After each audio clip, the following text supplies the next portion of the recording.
Evin Prison is a place of unending cruelty deep inside a savage regime. It's where political prisoners are left to rot for decades.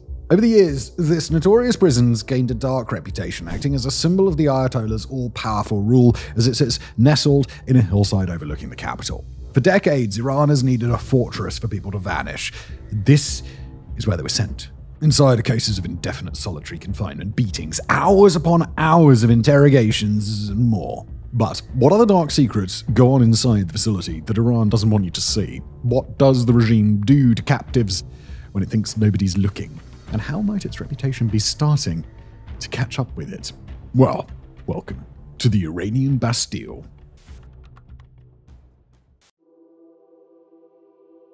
Evin Prison is located in northern Tehran, up by the hills. Visually, it's actually a really lovely part of the world, with impressive vistas showcasing the Islamic theocracy's natural beauty. But we're in the capital for a reason. The prison being so close can only serve the Ayatollah's needs. However, this prison complex, which has grown over the years to encompass a handful of buildings, wasn't actually built by the regime that it serves today. It was actually constructed back in 1971 and opened in 1972 under the previous ruler of Iran, Mohammad Reza Pahlavi, the Shah. You could think of the Shah as basically the king. By the end of the Shah's rule in the late 70s, thousands of political prisoners were held in Evin in horrifying conditions. Some were tortured, others were executed, all at the hands of the Shah's secret police, the Savak. The Islamic Revolution in Iran happened in 1979 and the Shah was turfed out. To replace him was an Ayatollah who ruled with an iron fist just like the Shah before him. The more things change, the more they stay the same. Evin simply swapped one kind of political prisoner for another, now holding those connected to the Shah's regime. The Islamic Republic of Iran was fragile and new. Any threats had to be clinically and even surgically dealt with. Even those who supported the regime, but who were later seen as competition, were also taken. Soon after, it would start to collect international political prisoners as well, the unfortunate people who were visiting Iran for one reason or another, but who would be arrested by the regime and accused of being foreign spies. You see, this explains the main function of Evin and why it is so useful for the Ayatollah to have it so close by. Iran, as a nation, engages in what's known in geopolitical circles as hostage diplomacy. Despite sounding like a bit of an oxymoron, this phenomenon is really real. The way it works is that Iran accuses some poor tourist of being a spy and then detains them in perpetuity. As due process only exists in Iran to enforce the Ayatollah's rule and create the illusion of real justice, it doesn't matter whether the individual in question actually did anything wrong. This is why Western governments encourage their citizens not to go to Iran. Once a foreign citizen is held, negotiations can begin with their host country. This works best on liberal democracies, as they have electorates who will put pressure on their governments to secure the individual's safe return. So that country has to then give up something Iran wants in exchange. That's it. That's hostage diplomacy, fun for the whole family. And this is why Evin is used this way. It is already in the capital, and it's smart to keep one's bargaining chips nearby for safekeeping. As recently as 2022, it's alleged that Evin held a full quarter of the country's political prisoners, and for a country like Iran, that's a lot of prisoners, especially among the already existing population, which is many thousands strong. Of the political prisoners, this includes prominent political dissidents, human rights defenders, journalists, and religious and ethnic minorities, among others. Basically, it had so many intellectuals in it that it started to be referred to as Evin University, tongue firmly in cheek. But let's be clear, being a guest of the Ayatollah didn't win you any favors in this joint. Evin has a notorious reputation spanning half a century of beatings, intimidation, torture, executions, hostile conditions, and overcrowding. Just take 1988 for an example. In 1988, towards the end of the Iran-Iraq War, several thousand political prisoners, primarily supporters of the radical left People's Mujahideen Organization of Iran, were killed in mass executions. As time would pass, it would not be the only infamous incident there involving wide-scale cruelty. So-called reforms came in 2000 and 2001, but all that really meant was new interrogation techniques, a security crackdown, and a trademark interior of chalk floors and bright lights. This is reportedly around the time that Evin's infamous solitary confinement cells first started to get the terrifying reputation they have to this day. But I'm getting ahead of myself. We haven't even showed you around yet. On the surface, you see, Evin looks like any other prison that you've ever seen. It's built into the side of a hill for security, and it's only got two gates, one in the north, one in the south. Its entire site spans a little under half a square kilometre, or around 106 acres or so. From an aerial view, it's possible to see buildings like the administration building, the quarantine centre, the kitchen, the medical clinic, the visitation centre, as well as the main men's and women's sections.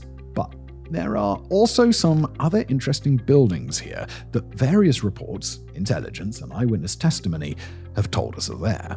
For starters, you've got the prosecution office and a judicial complex within the visitation building. This speaks to the relatively closed loop that is the Iranian justice system.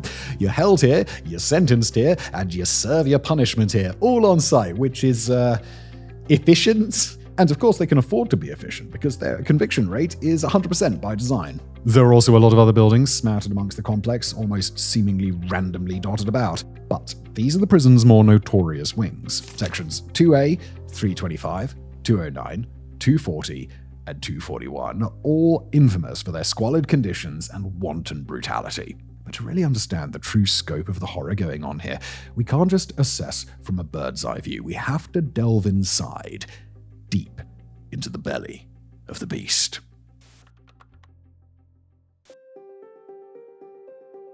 Now, one of the things that indicates that this prison is more than your average prison is by answering a simple question. Who runs it? And it seems like a simple enough question, right? But no. So, the prison as a whole is run by the Iranian National Prisons Office, at least formally, but a joint control operation between the Iranian Revolutionary Guard Corps, or IGRGC, the Ayatollah's elite armed security, the Iranian Military of Intelligence, and the Iranian Judicial Authority has reportedly been ongoing for some years now. These government organizations also independently run some of the most secretive areas of the complex, such as the solitary confinement wings for political prisoners. These sections are, according to human rights organizations, named after the differing internal dialing codes for the different areas of the prison, so 241, 209, and so on. Section 209, which is reportedly one of the oldest and well-known solitary confinement blocks, is run by the Iranian Ministry of Intelligence. Section 240 is apparently run under the intelligence services of the Judicial Authority, and Section 325 is under the intelligence service of the IRGC. So, you might be thinking, well, why do you need intelligence services running prison wards? Well, that's because they believe that there is intelligence inside. Because of this, the prison is also a little unpredictable for its inmates.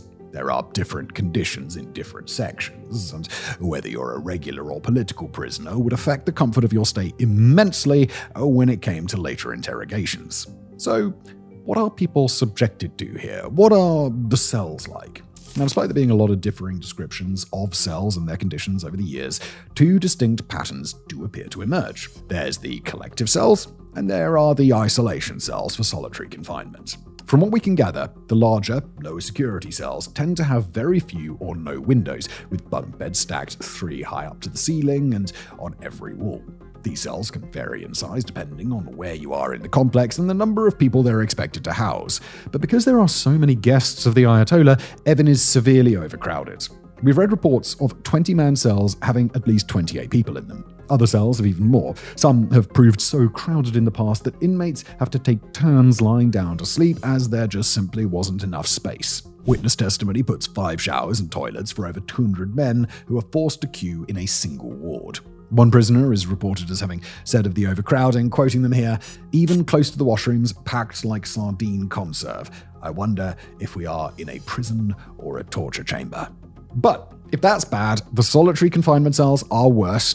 Now again, this differs based on the area of the prison, but as a general rule, the first thing you would recognize in one is the white torture of it, a form of torture which removes the color saturated in the environment to understimulate the detainee's mind. It is frighteningly effective. With chalk floors and fluorescent lighting above that is never turned off, people quickly go crazy. The solitary cells of sections like 209 reportedly have a sink and a squat toilet inside, and that's it.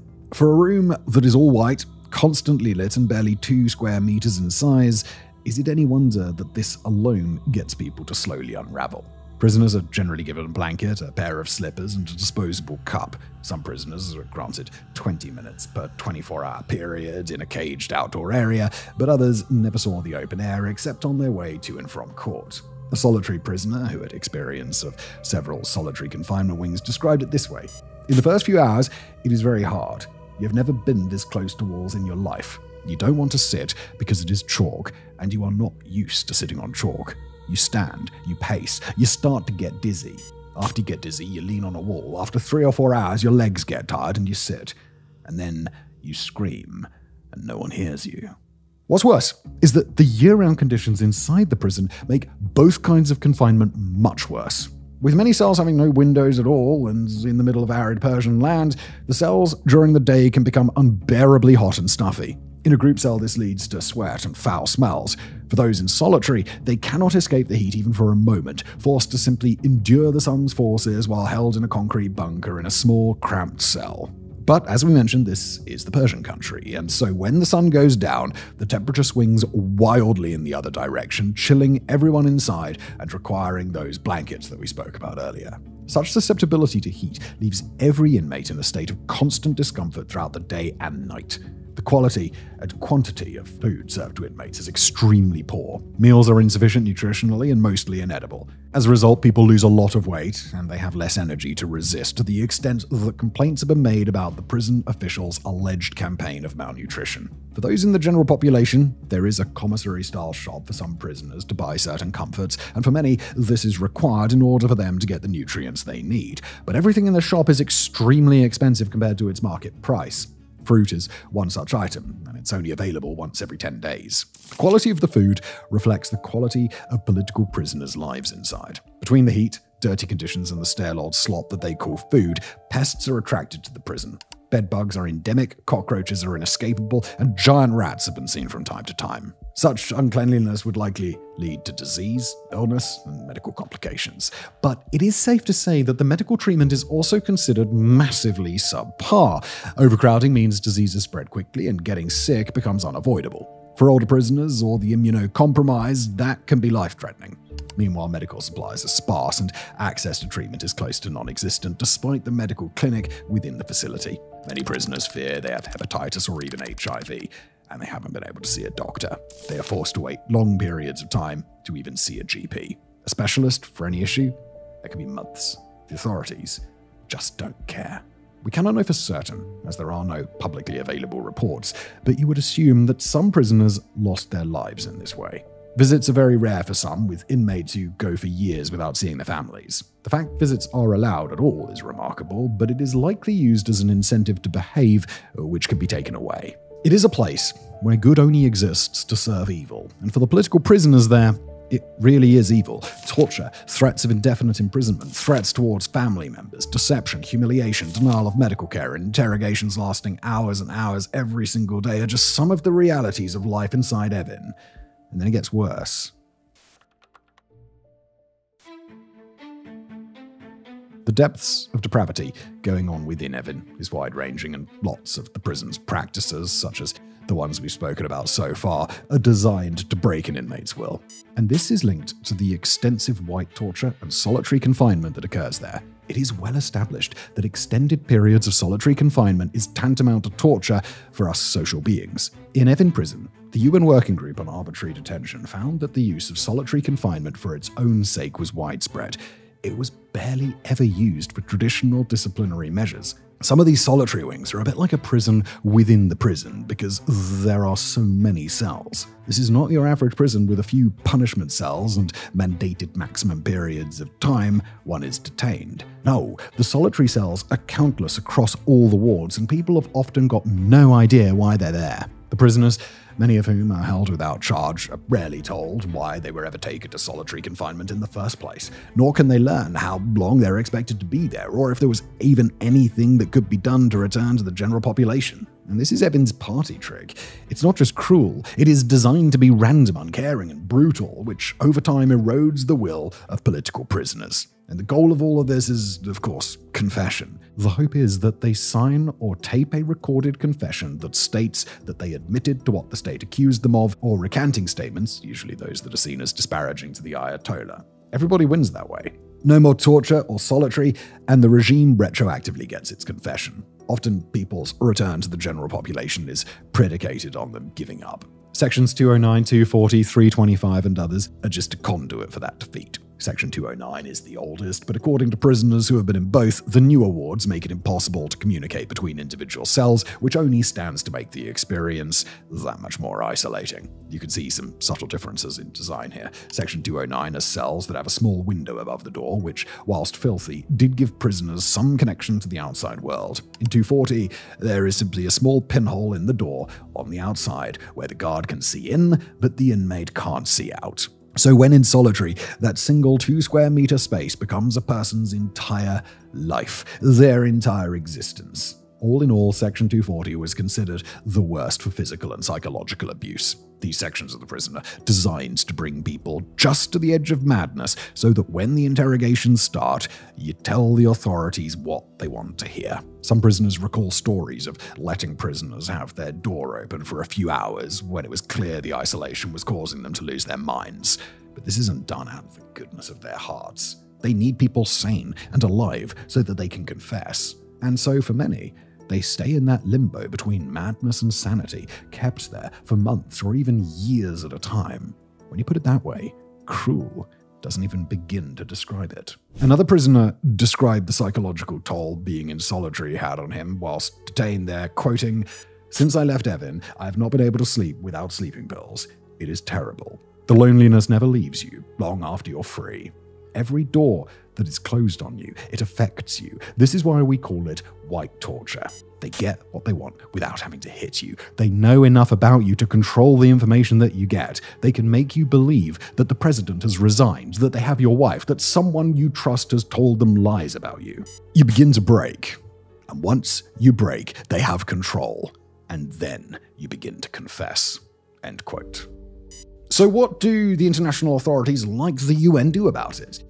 Well, in reality, not very much. The last time inspectors were in the prison was all the way back in February 2003, back when Iran was being nicer than usual to the international community. Members of the UN's working group on arbitrary detention went to the prison with official permission to see the prison and speak with the prisoners. However, when they reached Section 209, they were quickly escorted out by officials. The Iranian government guides leading the tour refused to question it. In truth, they had little authority in these quiet corridors. So as far as psychological abuse goes, it's pretty rough. But when combined with physical violence, it becomes unbearable. Unfortunately, as we've mentioned, Evin has a reputation for being violent and a brutal place to live. But not from the prisoners, at least not most of the time. It would be the guards and state officials who give Evin such fearsome notoriety. One such incident from 2014 says it all. During a routine monthly cell search for contraband, some prisoners refused in protest. All the prisoners were then handcuffed, blindfolded, before being sent through a gauntlet of police carrying batons who beat them about the backs, heads, and faces. They were then forced onto a minibus, which according to eyewitness testimony had blood all over its floors. It was known as Black Thursday. Some could hardly speak, they were beaten so badly. 30 prisoners were seriously injured with ailments like broken ribs. Despite the massive outcry from international human rights organizations and the victims' families, the authorities denied their use of excessive force and blamed the prisoners for rioting. On another occasion, Evin Prison's authorities were forced to admit that violence was endemic inside the facility. After a hack of the prison revealed CCTV footage of a man being dropped in the courtyard, being dragged through the prison semi-conscious, all while the staff and guards throughout the facility watched on totally unfazed. Other videos showed inmates being savagely beaten by prison guards. But it didn't lead to any change within the prison's walls. What we're trying to say is that just as much as there is a psychological pressure here, there's a physical one too. And nowhere are these elements mixed together more than during interrogations. Over time, a pattern has emerged with Iran's interrogation tactics for its political prisoners. They usually spend hours doing it to a single individual every day, which is naturally stressful for any inmate subjected to it. And depending on how long it takes to break you, it could take months. The interrogation itself falls into 2 stages. During the first stage, inmates are told to write down as many aspects of their lives as they can recall. But when they'd finished, the officials would rip it up and say, "No, write down the truth this time." All the while, the prisoner would be taking a barrage of questions and threats from every angle. The rank and file does this half of the interrogation, as they are better equipped to soften up prisoners enough for the second part of the interrogation. A second set of interrogators appears that focus on a person's writings or political beliefs. Those who are charged were usually accused of opinion or belief-related crimes, such as insulting the leader. These are more intellectual interrogations, for lack of a better word. The interrogators here mercilessly claw at a person's own ideology, probing, insulting, and manipulating for hours on end. It is a mentally exhausting ordeal, all with the goal of getting prisoners to confess or recant. And then bear in mind that many of these people are in pre-trial detention in solitary confinement, charged with no crime but held like criminals.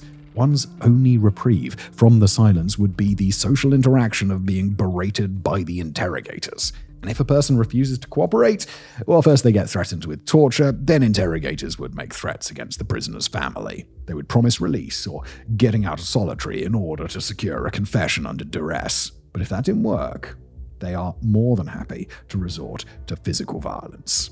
Prisoners have been beaten, tortured, and humiliated to get the confession out of their political prisoners, regardless of whether they had one or not. One student activist held in the prison said, quote, "It seemed like they would pick a question that they liked and they would ask it over and over and over again. Every time I would give the same answer, and every time they would ask the same question again. They would hit me hard on the side of the head and say, 'Not like that.'" End quote. One female prisoner told of her experience of interrogation that she could hear what sounded like other prisoners being tortured. The guard would bang on the door and say, "Can you hear that beating? Get ready. You're next." She was interrogated for 10 to 12 hours every single day and repeatedly threatened with execution. And yes, if all else fails, you could be executed for your lack of cooperation. And recent events have led to credible reports of political prisoners at Evin getting fast-tracked to the execution chamber. The facilities and the courtroom on site mean that anyone who goes into Evin as an inmate has the possibility of never coming out again. 2023 and 2024 both saw a spike of political prisoners being executed within Iran, and it appears that this theme has continued into 2025. Now, not all of those were at Evin, but many were, and it suggests an even more hostile trend of poor treatment toward political prisoners in the time ahead. And Evin, at the very heart of it all, is still operational to this day. It is a bleak place where people lose more than time. They lose pieces of themselves. In the past several years, there have been a couple of interesting events revolving around Evin that have caught national and international attention. The first one being amidst the Women Life Freedom protests, where after 22-year-old Masha Amini died in police custody in September of 2022 for not wearing a hijab properly, women across Iran took to the streets, well, in the knowledge that they could end up just like her. Such outrage actually reached Evin as more and more people being arrested swelled the already overcrowded population within. Because of this, it's reported that this sparked protests and even a fire to be started within the facility. The authorities were predictably heavy-handed, threatening to shoot anyone who didn't go back to their cell. 8 prisoners died during the event and 61 were injured, at least according to the Iranian government's numbers, so we can take that with a pinch of salt. The event may well have been part of a greater escape attempt. With the officers so busy and the prison system overextended, it was the best opportunity in years to try and break out. But whether it was as a result of a real grassroots riot started because of the injustice Masha faced or a cynical escape attempt, many people in the public were moved by the fact that their resistance even permeated the walls of one of the most secure prisons in the country. And even still, such events did put Evin in the international spotlight, even though the riot was ultimately put down. There is a chance that without it, we might not be telling you this story today. The other massive event to happen at Evin in recent times was during the 12-day Israel-Iran war in mid-2025. Iran and Israel, the long-standing ideological rivals, and tensions rapidly boiled over when they started openly firing munitions at each other in June. As part of this back and forth, Israel targeted Evin Prison with a strike. Evin being hit would embarrass Iran and continue to shine a light on the political prisoners held behind the walls that, for all intents and purposes, shouldn't be there. The prison's reputation was simply too notorious to ignore. As a symbol of oppression for the Iranian people still fresh in the population's mind, the prison being struck sent a clear message. Israel also claimed that it carried out the strikes in a, quote, precise manner to mitigate harm to civilians. Well, depending on what your definition of a civilian is anyway, the attack killed 80 people, including 5 prisoners, 41 prison staff, and 13 military conscripts. The targeting of the administrative building, the medical clinic, the visitor center, and the prosecutor's office also suggest that Israel were trying not to actively hit the prisoners and instead go after the staff who help run the prison. Of course, however, this wouldn't have targeted the guards who caused the majority of the prisoners' direct suffering. It is believed that a large portion of the staff killed in the strike were civilians who simply worked in the prison, unconnected from the military side of things, making the strike somewhat internationally controversial, as civilians are not legitimate targets under the rules of war. Iran decried the strike as a war crime, whilst Israel claimed that Evin was used for intelligence and counter-espionage operations against Israel. That's not out of the question, knowing who runs the place, but Israel did not provide any proof to go alongside that allegation. It is unknown if the prison plans to be targeted again in the future. The prison was badly damaged after the late June attacks, so much so that all inmates had to be moved out and sent to other prisons in the aftermath, but it's reported that some disappeared at this time. It's unknown whether they've simply vanished deeper into the system or whether they escaped, but knowing Iran, probably the former.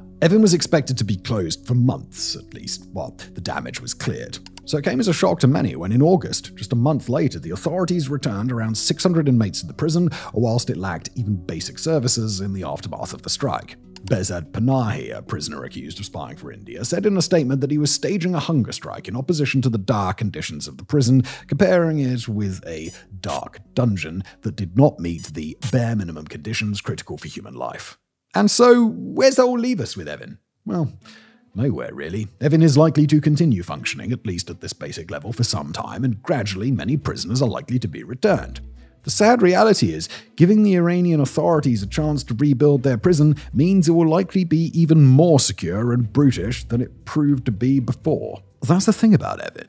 It persists. Through revolution, raid, revolt, and riot, it still just about stands. Evin might not look like it was back in the 80s, but even today it has a massive impact as a symbol of repression in the country, and in many respects the conditions now are worse than back then. Its outsized presence within the nation's capital acts as a horrifying reminder that the prison isn't just behind the walls. For Iranians, it's everywhere. 85 million citizens trapped in a society that cannot tolerate dissent. All the while those hostages and spies wait day after day in an infinite state of anxiety driven by the unknown, wondering if this will be the day they break, wondering if they will be able to sleep tonight in the bright light, and wondering when it will be their turn to go home. Thank you for watching.